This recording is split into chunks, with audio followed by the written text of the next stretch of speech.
hi hello' নমস্কাৰ ৰাইজ আজি আমাৰ ছেকেণ্ড ডে ইন হাফলং আজিৰ দিনটো ষ্টাৰ্ট কৰিলোঁ হাফলঙৰ চাৰ্কিট হাউচৰ পৰা যদি আপোনালোকে হাফলং আহিম বুলি ভাবি আছে তেনেহ'লে চাৰ্কিট হাউচলৈ নিশ্চয়কৈ আহিব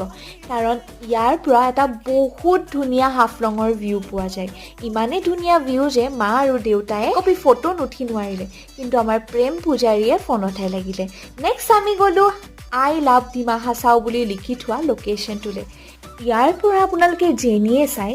সেইফালে আপোনালোকে কেৱল পৰ্বতমালাই দেখিব আৰু এই ঠাইতে ৰখি আমি গোটেইকেইটাই কমলা টেঙা খাই ল'লোঁ আৰু লগতে মোৰ আজিৰ কেমেৰামেনটোকো এপিচ খুৱাই দিলোঁ এই জেগাতে এভাগ ধুনীয়া শিৱ মন্দিৰো আছে আৰু এখন ধুনীয়া ৰেষ্টুৰেণ্টো আছে